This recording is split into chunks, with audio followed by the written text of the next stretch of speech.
comme un souffle fragile, ta parole se donne comme un vase d'argile, ton amour nous façonne. Comme un souffle fragile, ta parole se donne comme un vase d'argile, ton amour nous façonne.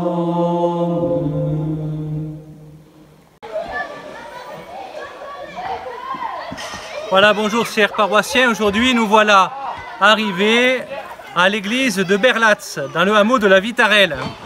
Alors on entend des cris derrière, c'est parce qu'il y a la colonie du hameau là, qui est là, dans lequel il y a beaucoup de classes vertes et l'été des colonies. On peut penser à eux parce que cette maladie est en train de bien leur faire beaucoup de mal, puisque toutes les colonies ont du mal à se dérouler. Donc on peut penser à eux pour cet été, à eux pour la rentrée. Voilà, je vais vous présenter des notes sur cette église Saint-Amand de Berlatz qui ont été faites à partir d'une recherche historique de l'abbé Béziat. L'église primitive de Berlatz se trouve à la Vitarelle, donc ici même. Le premier prêtre desservant cette église est l'abbé Amalric, il n'y a pas très longtemps, le 12 février 1686. Pendant presque 2 siècles, elle sera le lieu de culte de Berlatz. Malgré la volonté de paroissiens de Berlatz de la reconstruire dans le hameau même de Berlatz. Ils s'opposèrent toujours au préfet qui répliquait « on n'a pas d'argent ». Et à l'autorité ecclésiastique qui répliquait « et nous n'avons pas de curé ». En 1878, le curé Rouquette exprime devant Monseigneur venu confirmer 21 enfants le regret de l'introduire dans une église très pauvre et en mauvais état. En 1879, tout le monde en apparence semble d'accord pour que la vieille église de la Vitarelle soit démolie et les pierres transportées à Berlatz pour la construction d'un nouvel édifice. En fait, la paroisse est divisée sur la question de l'église à restaurer ou reconstruire. Et en général, quand ça se divise, il n'y a plus rien qui avance. Le préfet et l'autorité ecclésiastique veulent la reconstruire sur le même emplacement. Des habitants de Berlatz s'y opposent. Le conseil de fabrique leur réplique que si dans les 2 mois les travaux ne reprennent pas la Vitarelle, il serait obligé de retirer le curé et de charger le curé d'Espéros, attention, de s'occuper de cette paroisse et d'y réaliser lui-même le projet. Le conseil de fabrique, constatant que les travaux ne sont pas repris, le curé Rouquette est nommé curé de Saint-Jean-d'Elfrèche, bien loin d'ici. Une interdiction de culte est signifiée à la paroisse Saint-Amand de Berlatz pendant 4 ans, de 1882 à 1886. Le 1er avril, un nouveau curé arrive, en 1886, l'abbé Guy. Il restera 5 ans durant lesquels la fabrique, qui n'a pas d'argent, fera des appels en vain à la municipalité pour restaurer la vieille église, le vieux presbytère, le vieux cimetière. Du 4 juin 91 au 25 août 97, l'église de Saint-Amand de Berlatz est privée de curé à nouveau. 2 autres curés seront nommés qui resteront 1 ou 2 ans. En 1901, Molinier est nommé curé. C'est lui, le 5 avril 1903, qui décide de construire une église à la Vitarelle. Le 19 octobre 1903, l'abbé Huc est nommé curé de Berlatz. La chapelle de Berlatz est abandonnée. Les catholiques sont divisés sur l'édification de l'église. Il n'y a pas d'église et c'est dans la salle à manger du presbytère, totalement délabrée, que le culte va être célébré pendant presque 3 ans. Le 4 août 1905, bénédiction de la première pierre de l'église de la Vitarelle, faite par le curé doyen de la Cône, assisté des curés de Viane, Gijounet, Camalière, Espéros, Soulègre et Cambous. La voilà l'église. Et en 1906, la bénédiction de l'église de la Vitarelle par monsieur le curé de doyen de la Cône. Le clocher n'existait pas encore. Il sera construit en août 1925 avec la pierre de taille tirée des tombes abandonnées du cimetière. Un conseil paroissial est constitué en 1923. Monseigneur Césarac visite la paroisse en juin 1923. Il demande l'établissement de fonds baptismaux. En 1927, l'abbé Huc prend aussi la paroisse de Cambous, où il s'installe définitivement en 1935. Progressivement, parce qu'il est âgé, il ne peut plus desservir Berlatz. Pendant plusieurs années, pas de messe le dimanche. Le 9 novembre 1941, l'abbé Farenc, alors curé d'Esperos, prend en charge Berlatz et rouvre l'exercice du culte à Berlatz. En collaboration avec la mairie, il va refaire l'extérieur de l'église, boucher la crevasse du chœur et tout l'intérieur. En 1946, Monseigneur Moussaron, accompagné du chanoine Kals, vicaire général, bénit l'église de Berlatz totalement restaurée. Donc voilà, la dernière grande rénovation à 75 ans à peu près. Le 14 octobre 1947, l'abbé Bertrand, curé d'Esperos, prend en charge la paroisse de Berlatz et sera confiée au curé de Brassac, l'abbé Béziat, en 1993. Aujourd'hui, elle fait partie des clochers de la paroisse Saint-Joseph dans les 25 clochers où nous nous y retrouvons pour cette messe dans le cadre du rallye des clochers ce 6 août 2020. Je vous avoue que je connaissais cette église, j'y étais passé d'abord pour connaître la colonie à côté et aussi parce que pour connaître les habitants du coin. Mais jusqu'à maintenant, je n'ai jamais célébré de messe, donc ce sera ma première messe dans cette église de Saint-Amand de Berlatz sur le hameau de la Vitarelle. À tout de suite. Et du Saint-Esprit. Amen. Le Seigneur soit avec vous. Donc aujourd'hui, nous fêtons la Transfiguration. La Transfiguration est une belle fête dont je vous dirai le sens pour l'homélie. La première chose, c'est la promesse que nos souffrances seront retournées par la puissance de gloire du Seigneur. Pour les fois où nous désespérons, où nous pensons que le mal, la mort auront le dernier mot, nous demandons pardon. Je confesse à Dieu Tout-Puissant, je reconnais devant mes frères que j'ai péché, en pensée, en parole, par action et par omission. Oui, j'ai vraiment péché. C'est pourquoi je supplie la Vierge Marie, les anges et tous les saints, et vous aussi mes frères, de prier pour moi le Seigneur notre Dieu. Que Dieu Tout-Puissant nous fasse miséricorde, qu'il nous pardonne nos péchés et nous conduise à la vie éternelle. Seigneur, prends pitié de nous. Seigneur, prends pitié de nous. Ô Christ, prends pitié de nous. Ô Christ, prends pitié de nous. Seigneur, prends pitié de nous. Seigneur, prends pitié de nous. Gloire à Dieu, au plus haut des cieux, et paix sur la terre aux hommes qu'il aime. Nous te louons, nous te bénissons, nous t'adorons, nous te glorifions, nous te rendons grâce pour ton immense gloire. Seigneur Dieu, roi du ciel, Dieu le Père Tout-Puissant, toi qui enlèves le péché du monde, prends pitié de nous. Toi qui enlèves le péché du monde, reçois notre prière. Toi qui es assis à la droite du Père, prends pitié de nous. Car toi seul est saint, toi seul est Seigneur, toi seul est le Très-Haut Jésus-Christ, avec le Saint-Esprit, dans la gloire de Dieu le Père. Amen. Seigneur, dans la transfiguration de ton Christ, tu as confirmé par le témoignage de Moïse et d'Élie la vérité des mystères de la foi. Tu as annoncé notre émerveillement, notre merveilleuse adoption. Accorde-nous d'écouter la voix de ton Fils bien-aimé, afin de pouvoir un jour partager avec lui son héritage, lui qui règne avec toi et le Saint-Esprit maintenant et pour les siècles des siècles. Qui veut lire la première lecture?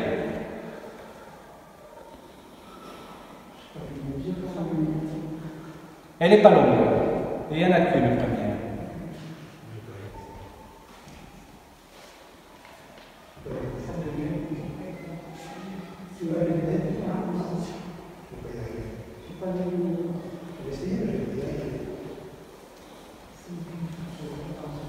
Essayez, mon Père. Si vous êtes mieux, je crois. Là. Alors, lecture de la deuxième lettre de Saint Pierre apôtre. Bien-aimés, ce n'est pas en ayant recours à des récits imaginaires sophistiqués que nous vous avons fait connaître la puissance et la venue de notre Seigneur Jésus-Christ. Mais c'est pour avoir été les témoins oculaire de sa grandeur. Car il a reçu de Dieu le Père l'honneur et la gloire quand, depuis la gloire magnifique, lui parvient une voix disant « Celui-ci est mon Fils, mon bien-aimé. En lui j'ai toute ma joie. » Cette voix venant du ciel, nous l'avons nous-mêmes entendue car nous étions avec lui sur la montagne sainte.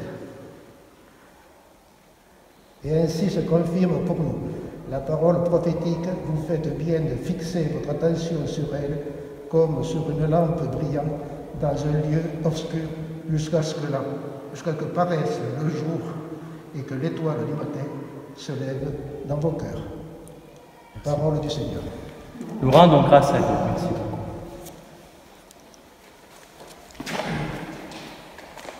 Le Seigneur est roi, le Très-Haut sur toute la terre. Le Seigneur est roi, le Très-Haut sur toute la terre. Le Seigneur est roi, exulte la terre, joie pour les îles sans nombre, ténèbres et nuées l'entourent. Le Seigneur, justice et droit sont l'appui de son trône. Le Seigneur est roi, le Très-Haut sur toute la terre.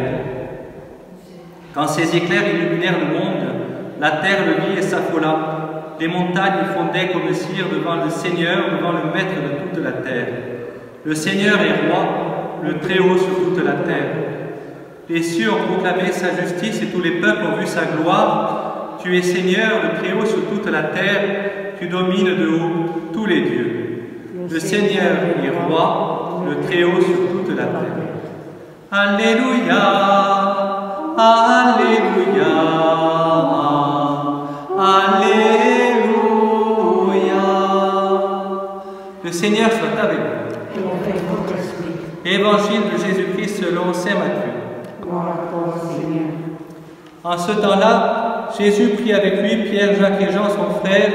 Il les emmena à l'écart sur une haute montagne. Il fut transfiguré devant eux. Son visage devint brillant comme le soleil et ses vêtements blancs comme la lumière. Voici que leur apparurent Moïse et Élie qui s'entretenaient avec lui. Pierre alors prit la parole et dit à Jésus, « Seigneur, il est bon que nous soyons ici. Si tu le veux, je vais dresser ici 3 tentes, une pour toi, une pour Moïse et une pour Élie. » Il parlait encore lorsqu'une nuée lumineuse les couvrit de son ombre. Et voici que de la nuée, une voix disait, « Celui-ci est mon Fils bien-aimé, en qui je trouve ma joie. Écoutez-le. » Quand ils entendirent cela, les disciples tombèrent face contre terre et furent saisis d'une grande crainte. Jésus s'approcha, les toucha et leur dit, « Relevez-vous et soyez sans crainte. » Levant les yeux, ils ne virent plus personne, sinon lui, Jésus seul. En descendant dans la montagne, Jésus leur donna cet ordre, ne parlez de cette vision en personne, avant que le Fils de l'homme soit ressuscité d'entre les morts. Acclamons la parole de Dieu. Louange à toi, Seigneur Jésus. Vous pouvez vous asseoir, j'en ai pour quelques minutes. Pourquoi, pour qui Jésus est-il transfiguré?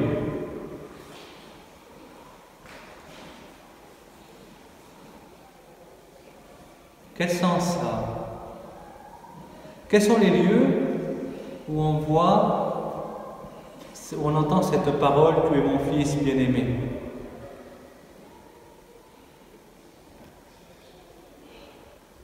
Ça vous dit rien sur le baptême? Jésus est plongé dans l'eau, une colombe descend et la voix du Père dit, tu es mon Fils bien-aimé.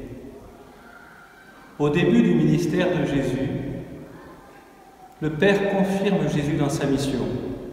C'est la pichenette de départ. Clic. C'est bien toi. Allez, mon petit, au boulot maintenant. Puis, Jésus est à peu près au milieu, la fin de son ministère, avant sa passion. Et il va annoncer que les choses vont tourner vinaigre. Il ne sera pas roi avec une couronne d'or, Il sera roi avec une couronne d'épines. Ses disciples qu'il avait suivis en espérant être prophète adjoint de Jésus, roi adjoint, ministre, découvrent que ce roi a des bien drôles de postes et des bien drôles de chemins.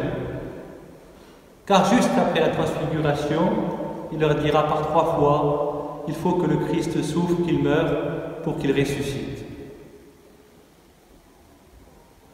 Mais si c'est une voie aussi étrange que celle de la mort et de la croix, est-ce qu'on n'a pas fait le mauvais choix? Et donc là, on est, si on était un marathon, aux 20 km. Il reste 20 km à faire, les plus durs parce qu'on est fatigué. Et on se demande si on va y arriver. Et à ce moment-là, remanifestation du bon Dieu, celui-ci est mon fils bien-aimé, le visage de Jésus transfiguré. Tu ne te trompes pas, tu es sur la bonne voie, même si ce n'est pas agréable, même si tu ne me sens pas, et même si peut-être tu ne me sentiras pas, je serai toujours avec toi. Donc, le bon Dieu donne un encas pour qu'il tienne la course jusqu'au bout de la passion. Et il le donne pour Jésus. Il le donne pour ses disciples qui sont le premier cercle. Et il le donne pour l'un et pour l'autre, et au travers d'eux pour toute l'Église. En fait, la transfiguration, Jésus a sur le visage la même lumière qu'il aura quand il sera ressuscité. Donc Jésus donne un avant-goût de la royauté dans laquelle il veut nous faire entrer, une royauté qui n'est pas naturelle, mais d'un tout autre domaine. Donc, ne nous trompons pas de course. Cherchons non pas à gagner la gloire de la terre, qui est de la paille, mais la gloire du ciel, que rien n'enlèvera. Et puis, puisqu'on les entend, on peut prier pour les enfants qui sont à côté. On va dire cette messe pour eux, pour leur famille, pour cette colonie qui me tient à cœur parce qu'elle a été fondée à l'origine par des curés. Et ça dit ce souci des prêtres en tout temps d'essayer de permettre à tous de pouvoir accéder à des vacances et de proposer l'évangile. Bien sûr qu'il y a eu des problèmes, mais je n'aime pas réduire ni la vie de l'Église ni la vie des curés au seul problème. Il y a aussi de grandes beautés, de grandes bontés dont on bénéficie encore aujourd'hui.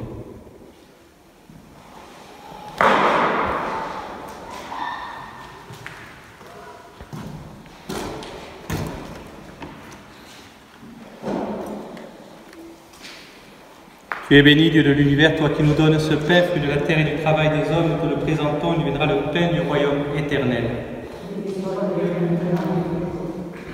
Comme cette eau se mêle au vin pour le sacrement de l'Alliance, puissions-nous être unis à la divinité de celui qui a pris notre humanité.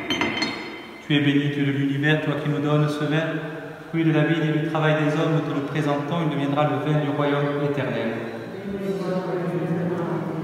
Humbles et pauvres, nous te supplions, Seigneur, que notre sacrifice en ce jour trouve grâce devant toi. Lave-moi de mes fautes, Seigneur, purifie-moi de mon péché. Prions ensemble au moment d'offrir le sacrifice de toute l'Église.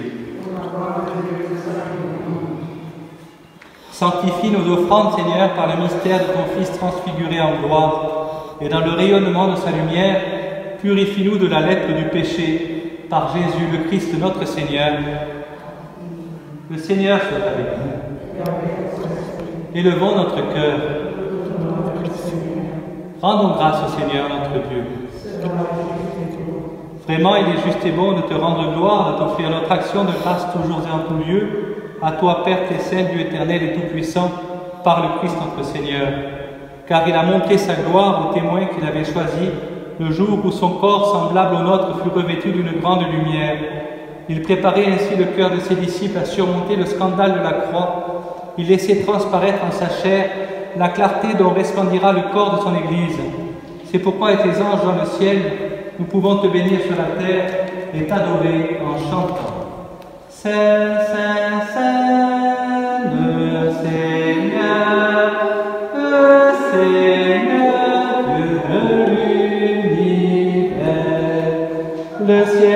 la terre sont remplies de ta gloire. Hosanna au plus haut des cieux.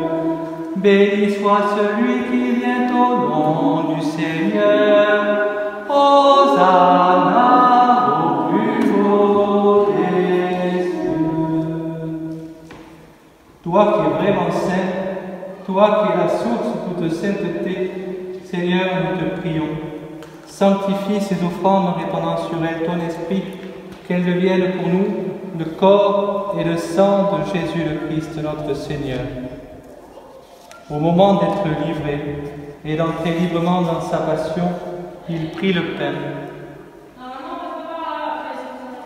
Il rendit grâce, il le rompit et le donna à ses disciples en disant: Prenez et mangez-en tous, ceci est mon corps livré pour vous.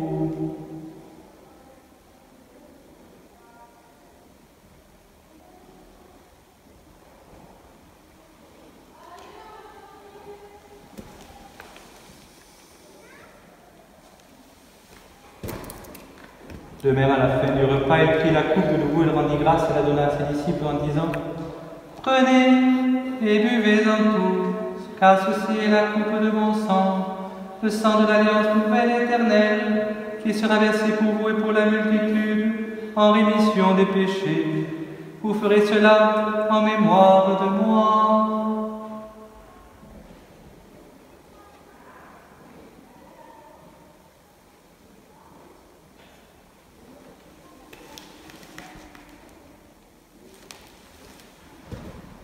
Tu as connu la mort, tu es ressuscité, et tu reviens encore pour nous sauver. Faisant ici mémoire de la mort et de la résurrection de ton Fils, nous t'offrons, Seigneur, le pain de la vie et la coupe du salut, et nous te rendons grâce car tu nous as choisis pour servir en ta présence. Humblement, nous te demandons qu'en ayant part au corps et au sang du Christ, nous soyons rassemblés par l'Esprit Saint en un seul corps. Souviens-toi, Seigneur, de ton Église répandue à travers le monde. Fais-la grandir dans ton amour avec le pape François, notre évêque Jean, tous ceux qui ont la charge de ton peuple.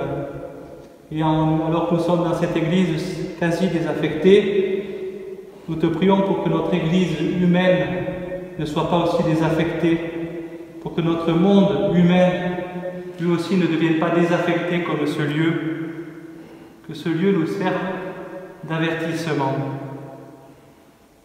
Souviens-toi aussi de nos frères qui se sont endormis dans l'espérance de la résurrection, de tous les hommes qui ont quitté cette vie pour Gervais. Je crois qu'il y a eu un défunt à Brassac, M. Ménadier, Rességuier, l'ancien tabac, c'est M. Rességuier. M. Rességuier. Donc on peut prier pour lui. Nous te prions pour tous les gens qui ont besoin de notre prière. Sur nous tous, en fait, nous implorons ta bonté. Permets qu'avec la Vierge Marie, la bienheureuse Mère de Dieu, avec Saint Joseph, son époux, avec les apôtres et les saints de tous les temps qui ont vécu dans ton amitié, nous ayons part à la vie éternelle et que nous chantions ta louange par Jésus-Christ, ton Fils bien-aimé. Par lui, avec lui et en lui, à toi, Dieu le Père Tout-Puissant, dans l'unité du Saint-Esprit, tout honneur et toute gloire pour les siècles et les siècles. Amen. On peut confier au Seigneur cette maison paroissiale qui doit se faire cette année, qui doit préparer les structures pour l'église de demain. Ici, malheureusement aussi dans ce lieu, il y a eu beaucoup de disputes, on l'a lu dans le petit mot. Ça ne sert à rien de construire des grands bâtiments s'il n'y a pas d'entente. Donc on va demander le tout, des pierres debout et des gens, pas qui se cognent, mais qui s'unissent. Notre Père, qui es aux cieux, que ton nom soit sanctifié, que ton règne vienne, que ta volonté soit faite sur la terre comme au ciel. Donne-nous aujourd'hui notre pain de ce jour. Pardonne-nous nos offenses, comme nous pardonnons aussi à ceux qui nous ont offensés, et ne nous laisse pas entrer en tentation, mais délivre-nous du mal. Délivre-nous de tout mal, Seigneur, donne la paix à notre temps. Par ta miséricorde, libère-nous du péché, rassure-nous devant les épreuves. En cette vie, nous espérons le bonheur que tu promets et l'avènement de Jésus-Christ, notre Sauveur.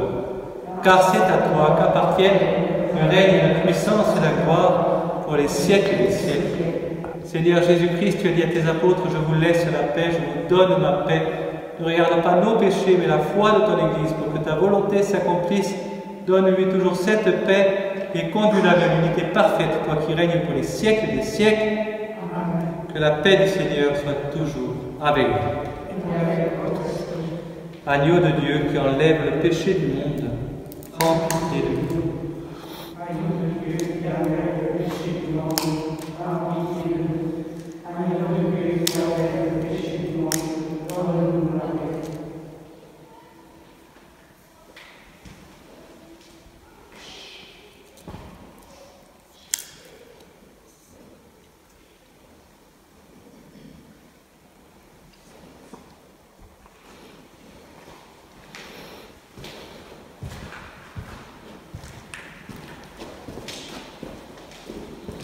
Le corps du Christ.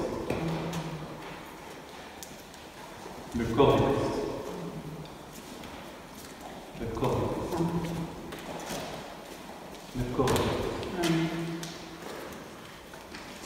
Le corps du Christ. Le corps du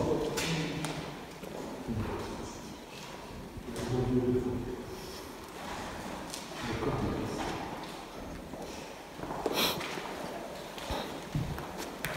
Le corps du Christ. Amen.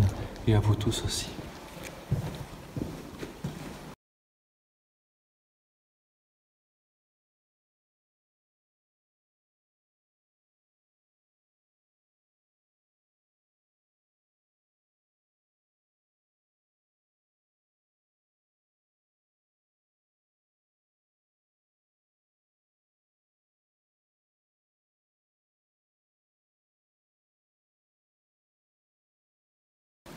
Comme souffle fragile, ta parole se donne, comme un vase d'argile, ton amour nous façonne. Comme un souffle fragile, ta parole comme un vase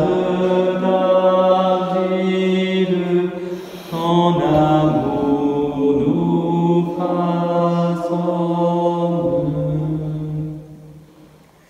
Seigneur, toi qui transfigures toute souffrance en gloire par la puissance de ton amour vainqueur, viens transfigurer toutes nos désespérances, viens transfigurer tous ces lieux, tous ces enfants qui n'ont pas la joie de te connaître, et révèle-toi à chacun de nous pour que nous puissions nous-mêmes briller de ta présence, de ta lumière, pour que tous te connaissent et te reconnaissent maintenant et pour les siècles des siècles. Est-ce qu'il y a des annonces? Le Seigneur soit avec vous. Et que Dieu Tout-Puissant vous bénisse, le Père, le Fils et le Saint-Esprit. Allez dans la paix et la joie du Christ. Je vous salue, Marie comblée de grâce, le Seigneur est avec vous.